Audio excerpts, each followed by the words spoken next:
Pulau Pandan jauh ke tengah, gunung Daik bercabang tiga, hancur badan dikandung tanah, budi baik dikenang juga. Hello. Hello, welcome back. How do you feel? I love that breathing session. Really, Thank really you. everything in perspective. Yes. Thank you for saying that. It is my favorite moment too. And I am so happy that you took all the time to do this with us in the hotel in Kuala Lumpur, to breathe with us across the world. What a beautiful moment of togetherness. And Ninot, we just heard so many people reflecting in the chat on the stories, the traditions, the cultures from Malay Archipelago, and you brought a brief introduction on some of the ingredients that you take and put into your books. And I will share my screen so that we can have a look together, and you can just walk us through some of these ingredients that you have found and you put into your books. Great. Here we go. The mic is all yours. All right. Felix, before I go on, I just want to say that these illustrations were done by a fellow Malaysian. Of course, his name is Muhammad Faizal Rahmat. And what he has done is re-envision the Malacca, the kingdom Malacca from the 15th and 16th century. So these images have gone around all over the world. And in fact, a magazine in Germany recently published them. So kudos to his work. Fantastic. Thank you. Now, we talked a little bit earlier about the little islands, Nusantara, and they were essentially little kingdoms that dotted our aquamarine seas, ruled by many noble houses. And this relationship between these noble houses, Malacca, Majapahit, Patani, Srivijaya, the love and hate and the little quarrels just gave rise to this wonderful legends of old.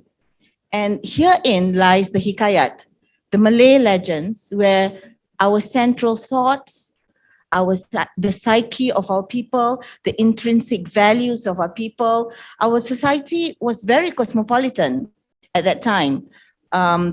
We had Chinese, we had Indians, as someone mentioned, Arabs too found a home here together with the Malays, and that added to a milieu of stories. And in the past, the hikayat was really the key entertainment, as well as how we passed on wisdom. So we had this Penglipolara, who are the orals from the oral literature, and we had dance theaters, and we had wayang kulit, shadow puppets. All this had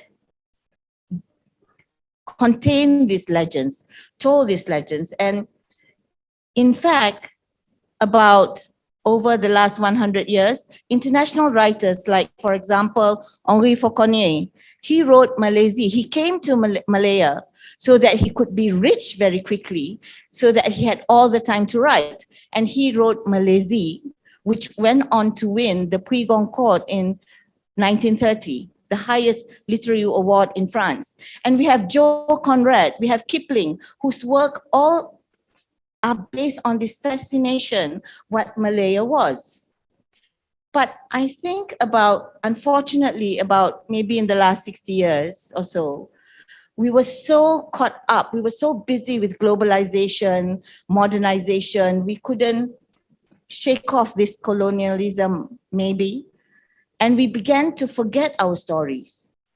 But luckily for us, we have these manuscripts in over 150 libraries and museums all over the world, in over 60 countries. They kept those stories intact for us.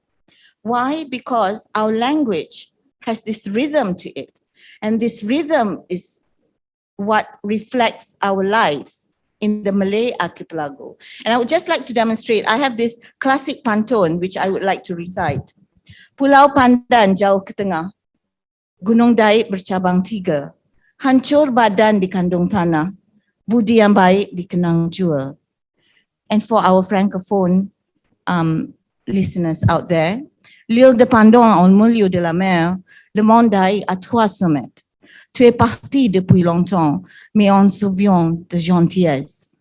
And in English, of course, the Pandan Island far out at sea, mountain dike of 3 peaks, and long after this body may perish, we will still remember your good deeds. And what I'm trying to say is our stories, our words, they never forget our seas, our islands, our mountains, because that's where we come from, the Malay Archipelago. And so our language, and by our language, I mean our stories, reflect who we were meant to be fully, and where our future lies. And all I had to do really, Felix, is to research these legends, and I began to write anthologies, 4 anthologies actually, and then I went on to write about 7 novels that connect our past to the future. And it is this love for the hikayat that makes me continue to write every year.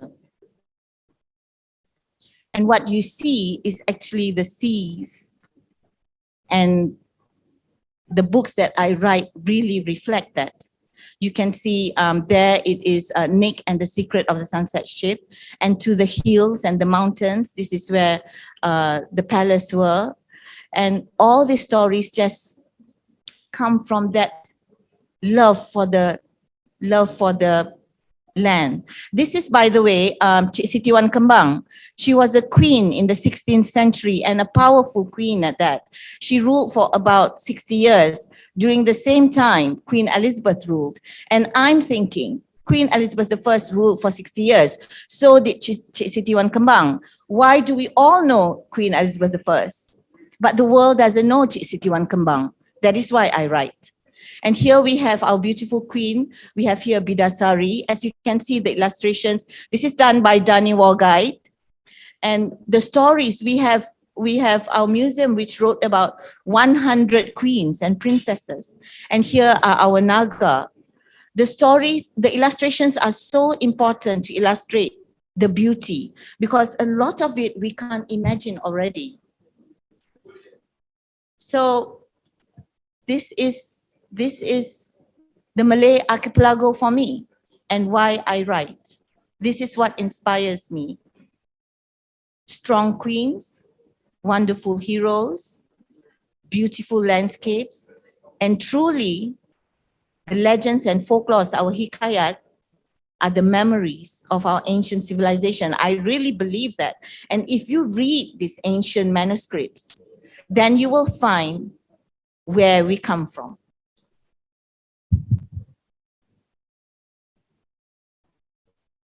Ninot, thank you so very much for this introduction.